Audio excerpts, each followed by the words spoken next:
En el año 2002 se tiene la idea de confeccionar un DVD homenaje a la banda Los Ramones.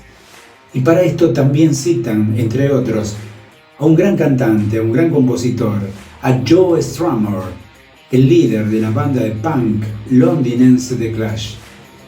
Y él, en su manifiesto que veremos a continuación, habla de los Ramones, pero no solo de la gran banda estadounidense de punk, sino que hace un concepto general de lo que es el rock and roll, de cuál es su filosofía de vida y cuál es su modo de ver las cosas a través de la música. Joe Strummer en parlantes, lo vemos. Johnny Ramone, Joey Ramone and Dee Dee Ramone. It's kind of, I often think of it like how miraculous is the Beatles were like 4 guys lying around in Liverpool after the war, and these 4 guys made such a, it seems like almost like the hand of God had to been in there and got them to meet each other. I think it's similar about the Ramones, because it took a lot of intelligence to make something like that. The more I think about it, the more I'm sure that on paper it doesn't seem likely that you get a guy like Joey Ramone, a tall, gawky looking guy, and and someone like Dee Dee, who was hustling up the street, and then Johnny Ramone with his ruthless eye for how it had to be done. And together they made this incredible thing that influenced everybody here, there's no doubt about it. A lot of people who don't understand rock and roll can't see that, because I think it's a very deep spiritual thing, rock and roll, and some people think, well, it doesn't matter what you wear, but at the bottom of it, it's all show business in the best sense of the word. Like, if you want to get to someone's head, you've got to put on a show, and that means everything's got to be right. And Johnny Ramone is probably, I wouldn't know, but I would put money on that. He's a ruthless taskmaster, I bet in the rehearsal room it was, no, stop that, not that. It took a lot of hard work to make that, and also they knew that they all had to look the same.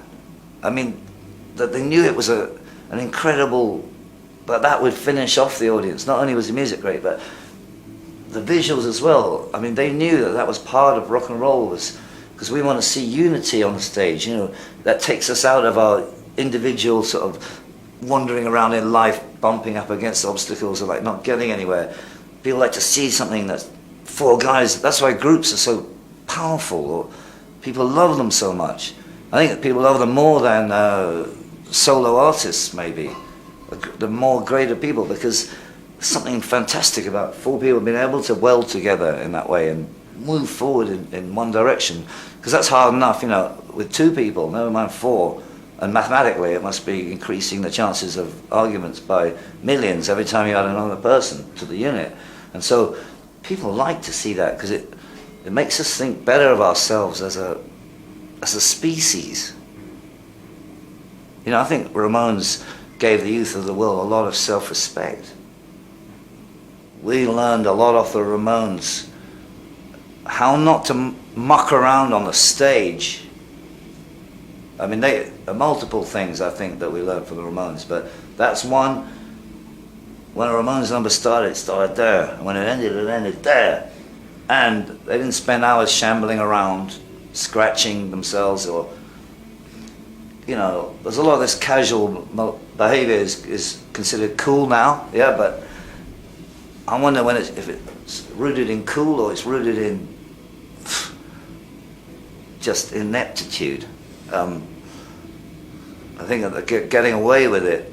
People are giving them the benefit of the doubt, but in the punk rock days, there wasn't any room for that.